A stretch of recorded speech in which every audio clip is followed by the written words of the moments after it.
Hi friends, my name is Estefania Ochoa, but depending on who you ask, some know me as NFT Mommy. I'm here today to talk to you about DAOs and how they can either make the misinformation problem worse or work to make it better. I fell down the rabbit hole of DAOs, NFTs, but especially DAOs in late 2020 and early 2021. I was on my quest and journey to understanding decentralization and self-sovereignty, what it meant, and the effects it would have on individuals like myself and you. During my research, I learned about DAOs and their efforts on how we can come together to create a coordinated world. And looking back, it's something I've been looking for my entire life. I've always been passionate about bringing balance to the world and getting rid of gatekeepers, as well as leveling the opportunities for those who may not have them. With the ever-evolving distributed ledger technology, we're absolutely getting one step closer.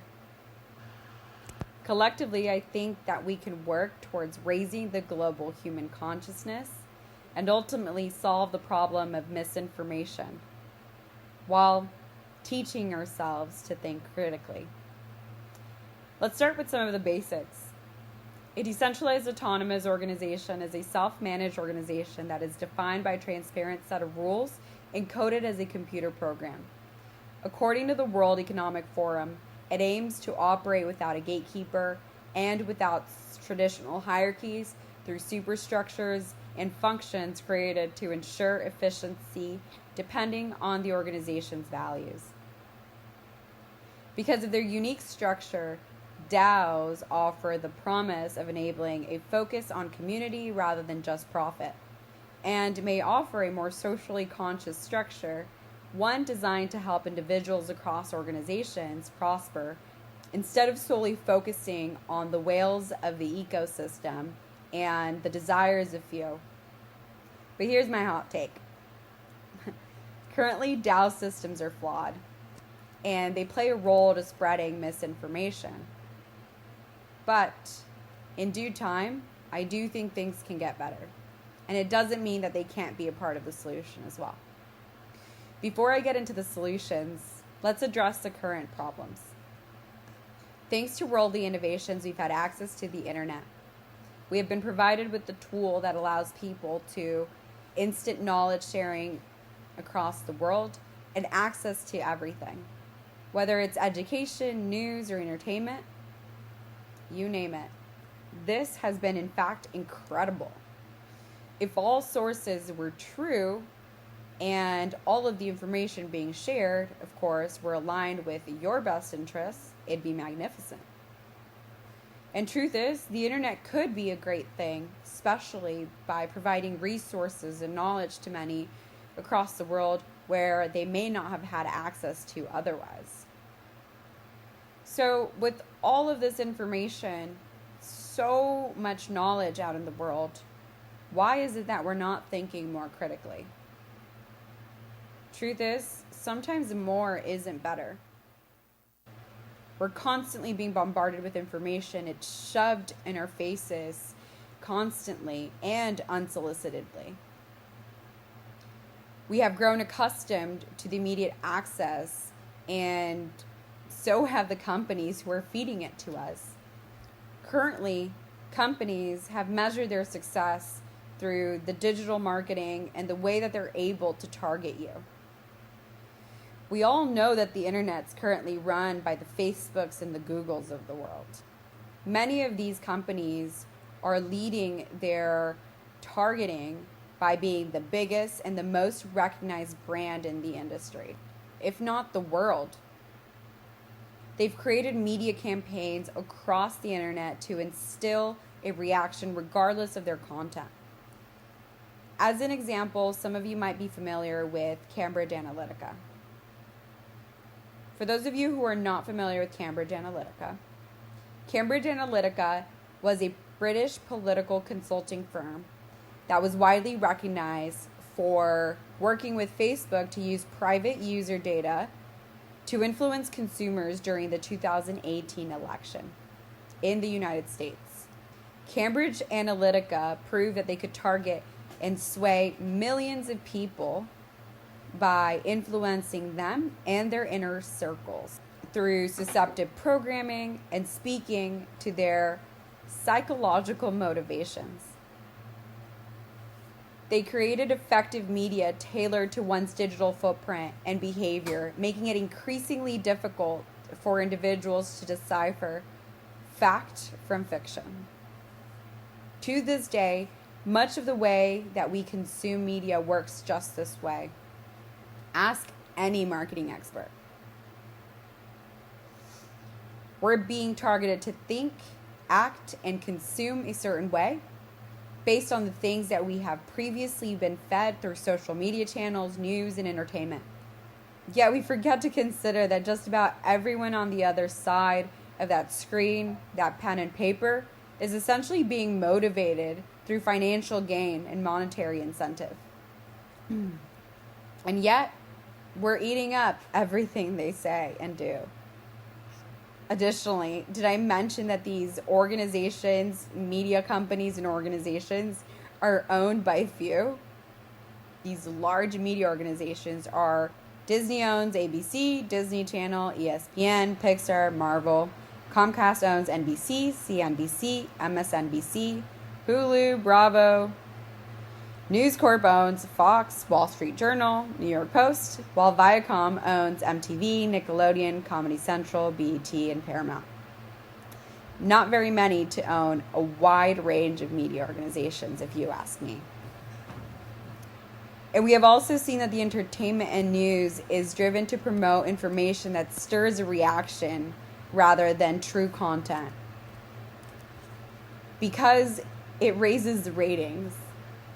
Emotion sells. Propaganda has been used by governments for centuries to target you, to influence you, to make you react and choose political parties based on reactions. The matter of fact is that the incentives are completely misaligned. Now, what do DAOs have to do with this? Well, I welcome you to ponder a few questions. How do you currently consume information? Why do you trust these sources? Do they align with your worldviews? What do you do when someone disagrees with your current belief system? If you're like most people, most of the answers that you believe to be true are those which most closely align with your worldviews. Therefore, anything that contradicts what you think makes you weary, and or you're led to completely shut it out. Now, why is this? According to 2002 Nobel laureate Danielle Kahneman, for some of our most important beliefs, we have no evidence at all, except that people we love and trust hold these beliefs. Considering how little we know, the confidence we have in our beliefs is absolutely preposterous, and it is also essential. And according to psychologist Dr. Ralph Lewis, beliefs are our brain's way of making sense of navigating our complex world. And sometimes our brain takes shortcuts. These shortcuts to interpret and predicting our world often involve connecting dots and filling in gaps, making extrapolations and assumptions based on incomplete information and based on similarity to previous recognized patterns. Now, this leads me to so many questions. Are we doomed to our own human nature? Or is there hope for a higher consciousness? And I truly hope for the latter. And now, my friend, leads me to tell you about the possible problems with DAOs. The possible problem with a consensus mechanism, similar to governance structures in DAOs today. In many cases, people have a lot invested personally in their own or their community's belief system. They have staked either their reputation or finances to this particular belief, similarly to how DAOs are encouraged to be democratic, which often leads to the most persuasive individual leading and therefore being that highest trusted authority. And this, my friends, is not always the right way. This is how axioms become part of the mass adopted media. Sometimes we create these echo chambers of people who think like us. Therefore, we must believe that what they say is true because it aligns with what has been true to our past recognized beliefs. So, we end up with widespread information regardless of the fact. This is where we have to be more mindful of the autonomy and the mechanics we bring into our DAO infrastructures. We have to ensure that these structures create incentives that are aligned with sharing objective facts rather than what is a consensus truth. Which leads me to tell you a bit of what our team is working on. But please, before I tell you about any of this and you believe anything else that comes out of my mouth, I beg you and urge you to do your own research. We believe that we can create a truly decentralized autonomous organization where we include the consumer, yourself, contributors, as well as validators to generate collective truth. And not just truth, but objective facts. We can create a bounty system in which information needs to be validated through what we'll call proof of work. This work can be verified through research, fact-checking through sources, therefore ensure the accuracy of information being shared. Once validators have proven that the statements cannot be disproven, then can they be stored on an immutable ledger that can be stored for reference and used for future fact-checking. The world we live in today is inherently flawed, but through a collective effort, I believe that we can be better. Join us on our quest to create a better model of knowledge sharing and help weed out that which is untrue. To learn more about what we are working on, I ask you to please follow us on Twitter.